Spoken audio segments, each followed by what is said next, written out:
Hello friends, बहुत बहुत स्वागत है आपका पाइथन के इस कोर्स में और मैं हूं आपका दोस्त सौरभ शुक्ला। दोस्तों, आज हम लोगों को देखना है ट्रांसफर स्टेटमेंट्स इन पाइथन। हम लोग यहां पर तीन तरह के स्टेटमेंट्स देखने वाले हैं, ब्रेक, कंटिन्यू एंड पास। ये तीनों कहलाते हैं ट्रांसफर स्टेटमेंट्स। पर इनको पढ़ें इसके पहले हम लोग देखते हैं इनफाइनाइट लूप के बारे में। कई बार हम जानबूझ के या गलती से इनफाइनाइट लूप बना लेते हैं। जैसे अगर आपने व्हाइल लूप लगाया है पाइथन में और कुछ कंडीशन आपने लिखी हुई है, फॉर एग्जाम्पल आपने लिखा हुआ है x इज ग्रेटर देन 0।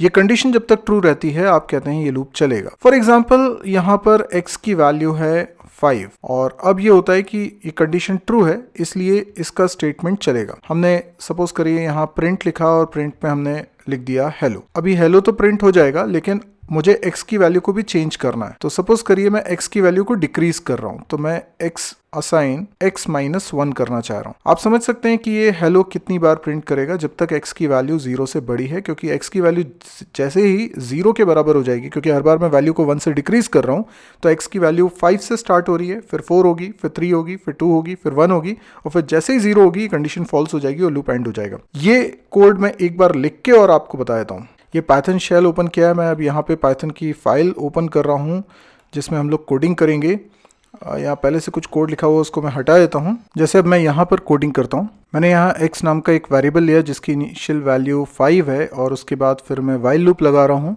और वाइल लूप के अंदर मैं कंडीशन लिख रहा हूँ x ग्रेटर देन 0, कोलन लगाता हूँ और इंडेंटेशन के साथ लिखता हूँ प्रिंट हेलो। इसके बाद मैंने x की वैल्यू को डिक्रीज कर दिया। अब हम इस प्रोग्राम को रन करते हैं।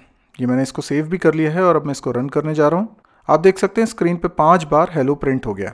अब मैं इस प्रोग्राम में एक चेंजेस करता हूँ। कई बार ऐसा होता है कि हम गलती से ये इंडेंटेशन नहीं देते हैं और इस तरीके से लिख देते हैं। अब इस गलती में हुआ ये कि ये जो लास्ट वाला स्टेटमेंट है ये वाइल ब्लॉक के अंदर नहीं है, जिसका मतलब है कि वाइल ब्लॉक में सिर्फ एक ही स्टेटमेंट है, ये प्रिंट वाला। तो अब अगर ये कंडीशन पहली बार चेक होती है तो 5 ग्रेटर देन 0 जो कि ट्रू है और उसके बाद प्रिंट चल जाएगा और हेलो प्रिंट हो जाएगा और उसके बाद वापस से कंडीशन चेक की जाएगी। यानी वाइल का ब्लॉक प्रिंट के साथ ही एंड हो गया है तो वापस से कंडीशन पे जाएंगे x ग्रेटर देन 0। अभी x की वैल्यू चेंज हुई नहीं है, 5 ही है, तो 5 ग्रेटर देन 0, तो ये तो हमेशा ही ट्रू रहेगा क्योंकि x असाइन x-1 तो चल ही नहीं पा रहा है क्योंकि वो लूप की बॉडी के बाहर है। लूप एंड होगा तब तो वो चलेगा और लूप एंड ही नहीं हो पा रहा है क्योंकि कंडीशन कभी चेंज ही नहीं हो रही है। तो अभी इसमें रन करता हूँ, रन करूँगा तो क्या होगा, ये इनफाइनाइट लूप है और इनफाइनाइट लूप कई बार हम इंटेंशनली भी बनाते हैं और कई बार हमसे गलती से भी बन जाता है। तो क्या करना होगा अगर इनफाइनाइट लूप बन जाता है, देख सकते हैं आप यहाँ पे हेलो प्रिंट होता जा रहा है इनफाइनाइट टाइम्स, वो एंड ही नहीं हो रहा, वो रुक ही नहीं रहा है। तो इसको रोकने का तरीका है कंट्रोल सी। आप कंट्रोल और सी को एक साथ दबाइए जैसे मैंने दबाया, तो ये फोर्सफुली हमने इसको इंटरप्ट कर दिया है, रोक दिया है और इस प्रकार से आप किसी इनफाइनाइट लूप को बीच में ही रोक सकते हैं। लेकिन इनफाइनाइट लूप ना बने आपको इसके लिए ड्राई रन करना होगा, ट्रेस करना होगा मैनुअली। तो ये था इनफाइनाइट लूप। अब हम लोगों को देखना है ट्रांसफर स्टेटमेंट्स। ट्रांसफर स्टेटमेंट में सबसे पहले हम लोग देखने वाले हैं ब्रेक कीवर्ड। ब्रेक एक कीवर्ड है तो स्मॉल लेटर में ही लिखा जाएगा। ब्रेक कीवर्ड का यूज हम लूप के अंदर करते हैं। जैसे हमने कोई लूप लगाया वाइल लूप और उसमें कुछ कंडीशन लिखी, हम लोग बहुत अच्छी तरीके से जानते हैं कि कंडीशन जब तक ट्रू रहेगी तब तक ही वाइल ब्लॉक के अंदर जितने स्टेटमेंट लिखे हैं वो रन होने वाले हैं। अब हम क्या चाहते हैं कि ये कंडीशन फॉल्स होने के पहले, यानी हो सकता है 10 बार ये ट्रू रहे और 11वीं बार ये फॉल्स हो, तो जितनी बार ये ट्रू है ये उसकी नॉर्मल लाइफ है, नॉर्मल इटरेशन है कि इतनी बार ये रिपीट करेगा।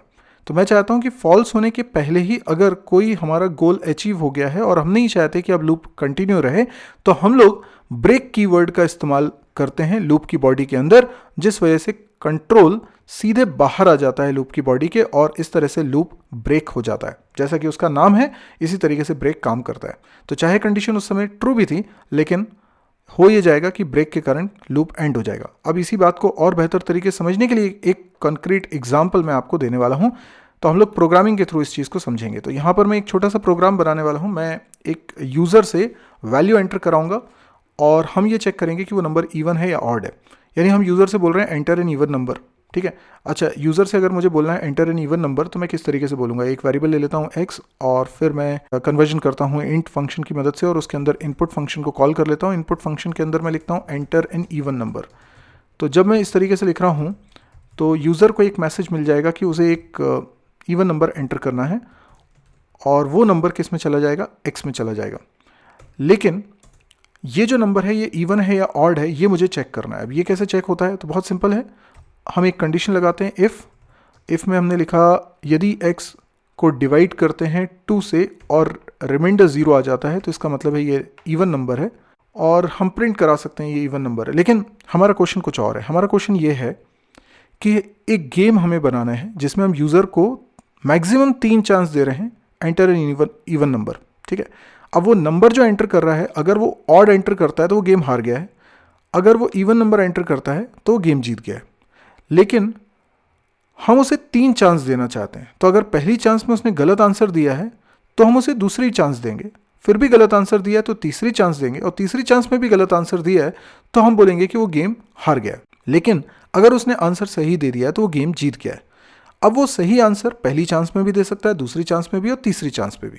तो हम लोग इस प्रोग्राम को कैसे बनाएंगे, हम एक चांस नाम का वेरिएबल ले लेते हैं जिसकी इनिशियल वैल्यू 1 रख लेते हैं और फिर हम एक लूप लगाते हैं जिसमें कंडीशन होगी chance less than equal to 3।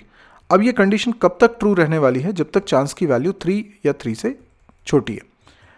अब इस लूप की बॉडी के अंदर मैंने ये स्टेटमेंट लिख के रखे हुए हैं, यानी ये इनपुट कितनी बार होने वाला है, मैं इसको 3 बार चलवाना चाहता हूँ।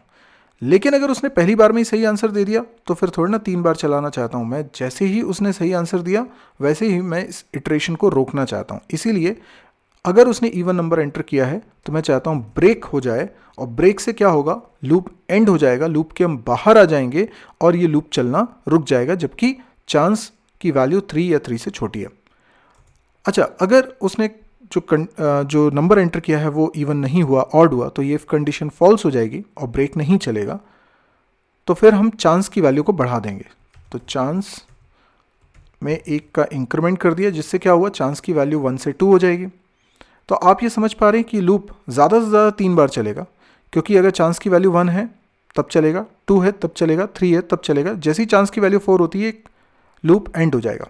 अब आप समझ लीजिए लूप 2 तरीके से एंड हो सकता है, या तो चांस की वैल्यू 4 हो जाए तो लूप एंड हो जाएगा। चांस की वैल्यू 4 होने का मतलब क्या है, लूप 3 बार चल चुका है, अब चांस 4 हो चुका है और इसीलिए लूप एंड हुआ है। और या फिर ये हो सकता है कि उसने सही नंबर एंटर कर दिया था इसलिए ब्रेक चल गया था। हम इस लूप के एंड होने पर एक इफ लगाते हैं और उसमें लिखते हैं यदि चांस की वैल्यू 4 है तो प्रिंट कर दो। अच्छा, मुझे बताइए क्या वो जीता कि हारा?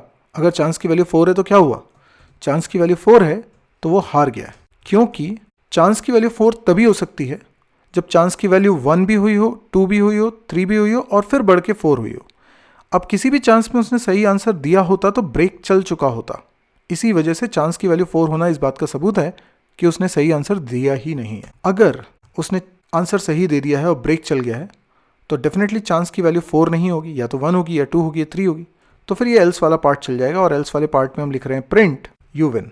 तो आपको समझ में आया ब्रेक का यूज़ क्या होता है। ब्रेक लूप की नॉर्मल लाइफ कंप्लीट होने से पहले ही उसको टर्मिनेट कर देता है, और ये एक एग्जांपल है जिसको मैं अब रन करके आपको बताता हूँ। ओके, ये प्रोग्राम मैंने रन कर दिया है। आप देख सकते हैं यहाँ पर आउटपुट आ गया है एंटर एन इवन नंबर। जैसे मैंने नंबर गलत एंटर कर दिया 3, तो वो मुझे फिर से चांस दे रहा है। अगर मैं फिर से गलत एंटर कर देता हूँ तो फिर से चांस दे रहा है, फिर मैंने गलत एंटर कर दिया तो उसने बोल दिया यू लॉस्ट। एक बार फिर हम इस प्रोग्राम को रन करते हैं। मैं यहाँ पे नंबर एंटर कर रहा हूँ, सपोज करिए 3, तो पहली चांस में मैंने गलत वैल्यू एंटर करी लेकिन दूसरी चांस में सही वैल्यू एंटर कर दी है, तो वो मुझे तीसरी चांस नहीं देगा और सीधे आंसर बोल देगा यू विन, क्योंकि ब्रेक चल गया है। तो इस तरीके से ब्रेक का यूज़ आपको समझ में आ गया होगा। चलिए दोस्तों, अगला कीवर्ड जो हमको पढ़ना है दैट इज कंटिन्यू। कंटिन्यू एक कीवर्ड है, इसको भी हम ट्रांसफर स्टेटमेंट में काउंट करते हैं। कंटिन्यू क्या करेगा, तो with the continue statement we can stop the current iteration and continue with the next.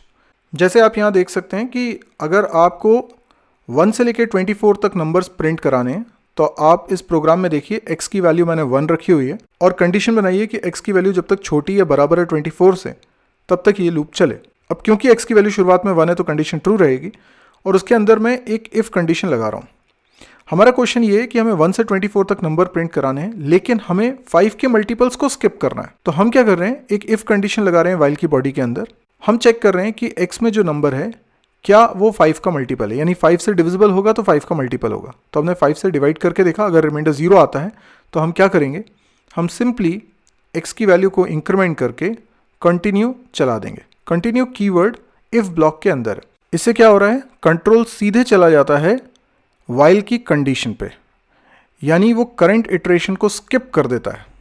इस बात को एक बार मैं डायग्राम से भी आपको समझा देता हूं। आपने अगर कोई लूप लगाया है, डेफिनेटली लूप में कुछ कंडीशन है, उसके बाद आपने कुछ स्टेटमेंट लिखे हुए हैं और इन स्टेटमेंट्स में किसी स्टेटमेंट में आपने कंटिन्यू भी लिखा है, ठीक है। अब मैं कह रहा हूं कि कंटिन्यू के बाद भी कुछ स्टेटमेंट्स हैं और ये सारे के सारे वाइल की बॉडी में हैं, लेकिन अगर कंटिन्यू चल जाता है तो सीधे कंट्रोल कहाँ चला जाता है, कंडीशन पे चला जाता है। इसका मतलब जो करंट इटरेशन है वो वहीं पे बीच में ही रुक जाता है और आगे के स्टेटमेंट, कंटिन्यू के नीचे वाले स्टेटमेंट जो लूप की बॉडी में है वो नहीं चलते हैं, सीधे कंडीशन पे चले जाते हैं। वही यहाँ पर भी हो रहा है। तो यहाँ पर क्या हो रहा है, ये कंटिन्यू चल गया, अगर कब चलेगा, जब x की वैल्यू 5 का मल्टीपल है। तो कंटिन्यू चल गया तो कंट्रोल वापस वाइल के पास चला जाएगा, जहाँ पे कंडीशन एक बार फिर चेक होगी, क्योंकि हम x की वैल्यू को बढ़ा चुके हैं तो x की अगली वैल्यू के लिए चेक होगी। अगर ये मैंने x की वैल्यू को इंक्रीमेंट नहीं करा इफ ब्लॉक के अंदर तो ये इन्फाइनाइट लूप बन सकता है।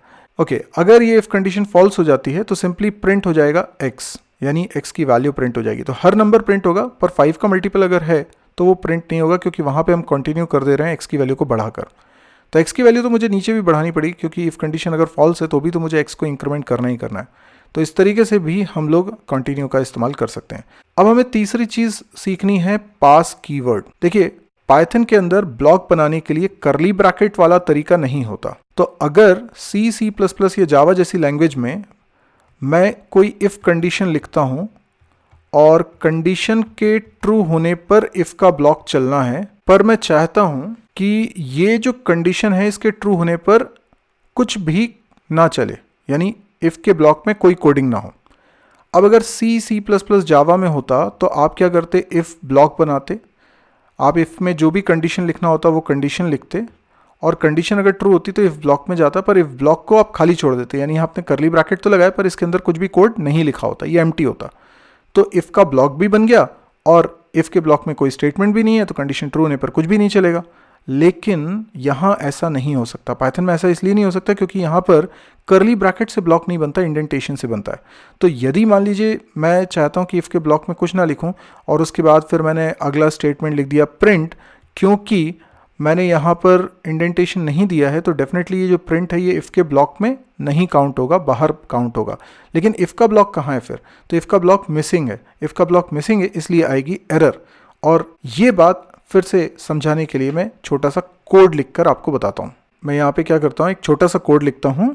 जैसे मैंने कोई इफ कंडीशन लिख दी है, कंडीशन कुछ भी हो सकती है, जैसे मैंने लिख दिया x = 0, ठीक है, या जो भी कंडीशन आपको बनानी है। अभी x की जो वैल्यू है ना वो कुछ और रख लेता हूँ, जैसे कुछ भी रख लेता हूँ, जैसे 0 रख लिया, तो x = 0 क्या हो जाएगा, कंडीशन ट्रू हो जाएगी। अब ट्रू हो जाएगी तो मैं चाहता हूँ कोई स्टेटमेंट ना चले, तो ये जो मैंने प्रिंट लिखा हुआ है ये कहाँ लिखा है, ये इफ ब्लॉक के बाहर लिखा हुआ है। तो ये हेलो जो प्रिंट होने का काम है ये इफ कंडीशन पर डिपेंड नहीं करता, ये तो प्रिंट होना ही है। लेकिन प्रॉब्लम ये है कि इफ का ब्लॉक फिर है कहाँ, इफ का ब्लॉक तो आपने बनाया ही नहीं। यस, ये प्रॉब्लम है यहाँ पर। तो अभी मैं इसको रन करके बताता हूँ। यहाँ पर आनी चाहिए एरर। यस, देख सकते हैं एक एरर आ रही है और लिखा हुआ है एक्सपेक्टेड एन इंडेंटेड ब्लॉक।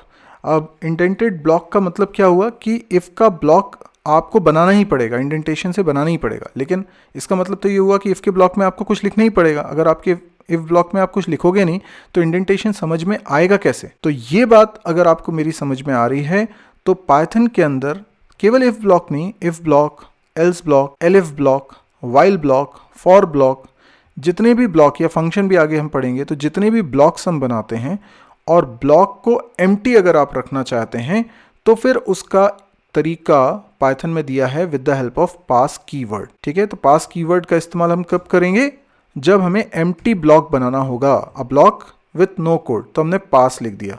पास लिख देने से क्या होगा, ये माना जाएगा कि इफ के ब्लॉक में कुछ भी नहीं है। तो इसको एम्प्टी ब्लॉक भी बोल सकते हो, नल स्टेटमेंट भी बोल सकते हो। ठीक है, तो C++ जावा में करली ब्रैकेट एम्प्टी रख के भी हम काम करते थे, लेकिन यहाँ पर हम करली ब्रैकेट से नहीं बनाते हैं, इसीलिए हमको इस तरीके से लिखना पड़ता है।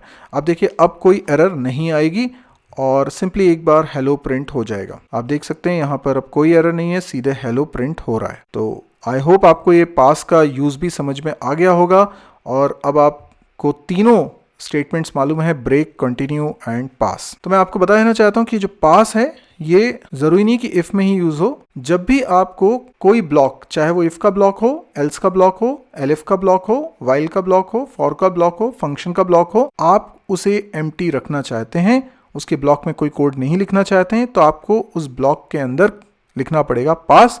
तो सिंपली कंट्रोल वहां से पास हो जाएगा। तो आज के लिए इतना ही दोस्तों, थैंक यू, गुड बाय।